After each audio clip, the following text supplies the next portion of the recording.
Hi hello welcome to జ్యోతిగురం channel. ఎలా ఉన్నారు అందరూ? అందరికీ కార్తీక పౌర్ణమి శుభాకాంక్షలు. ఈరోజు నేను మా పిన్ని వాళ్ళ కోడలైనటువంటి ప్రసన్న వాళ్ళ ఇంట్లో ఉన్నాను.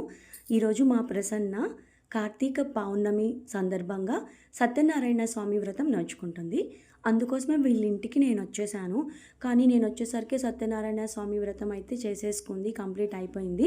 సో అయిపోయిన తర్వాత ఇక ముత్తైదుల్ని పిలుచుకుంటుంది కదా, తన ఫ్రెండ్స్ని, ఇళ్ళ దగ్గర ముఖ్యమైన బంధువుల్ని అలా పిలుచుకుంది. సో అందరికీ కావాల్సినటువంటి అరేంజ్మెంట్స్ అంటే అందరినీ పిలిచిన తర్వాత తాంబూలాలు ఇవ్వాలి కదండి. తాంబూలాలు ఇవ్వాలి, అలాగే ప్రసాదాలు, నైవేద్యాలు అన్నీ ఇవ్వాలి కదా. అందుకోసం మేమందరం ఏంటంటే తలా ఒక పని చేస్తున్నాం అనమాట.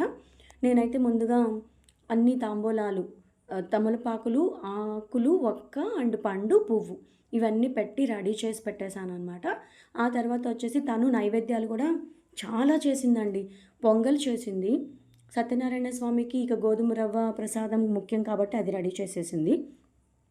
తర్వాత వచ్చేసి బిస్మిల్లా బాత్ చేసింది అండ్ టమాటా బాత్, తర్వాత పులిహార అండ్ ఇంకొకటి ఏంటంటే దద్దోజనం అండ్ కొబ్బరి అన్నం. అసలు ఎన్ని పదార్థాలు చేసిందో స్వామికి. ఇవే కాకుండా పానకము, వడపప్పు, మళ్ళీ పండ్లు పెట్టింది అండ్ చాలా పెట్టిందండి. అసలు ఇన్ని నైవేద్యాలు చేసిందా అని ఆశ్చర్యపోయాము. చాలా బాగా అన్నీ రెడీ చేసుకుని తను ఒక్కతే కష్టపడి బాగా ప్రిపేర్ చేసుకుంది. బక్కగా ఉంటుంది కానీ అమ్మాయి గట్టమ్మాయి అండి, చాలా గట్టమ్మాయి. చాలా చక్కగా ఓపికతో అర్ధరాత్రి 1 గంటకి లేచిన దగ్గర నుంచి ఇక అన్నీ తన చేతులతో స్వయంగా రెడీ చేసిందంట. మరి ఇన్ని నైవేద్యాలు రెడీ చేయడం అంటే మామూలు మాటలా చెప్పండి. మేమైతే అందరం లేట్గానే వచ్చాము. ఇక మేము వచ్చిన తర్వాత ఇలాంటి చిన్న చిన్న హెల్ప్స్ అన్ని కప్స్లో, నైవేద్యాలన్నీ కప్స్లో రెడీ చేయడం, తాంబూలాలు వాళ్ళకి ఇవ్వాల్సినటువంటి పెట్టామన్నమాట. సత్యనారాయణ స్వామి అలంకరణ కూడా మంచిగా చేసుకుందండి. చాలా చక్కగా పెట్టుకుంది. చాలా బాగుంది. నాకైతే బాగా నచ్చింది. సింపుల్గా ఉన్న దాంట్లో తృప్తిగా సంతోషంగా జీవిస్తూ ఉంటుంది మంచి అమ్మాయి. ఇలా అప్పుడప్పుడు వ్రతాలు, నోములు ఇలా చేసుకుంటూ ఉంటుంది.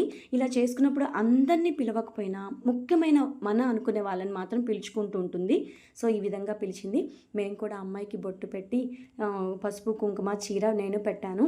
తను నాకు ఈరోజు అమ్మవారి చీర ఇస్తుందన్నమాట.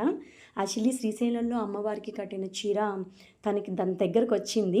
అందుకే ఈరోజు నాకు వచ్చింది. అమ్మవారి చీర నాకు అందినందుకు నాకు చాలా సంతోషంగా అనిపించింది. మీరేమంటారో, మీ ఉద్దేశం ఏంటో కామెంట్ రూపంలో తెలియచేయండి.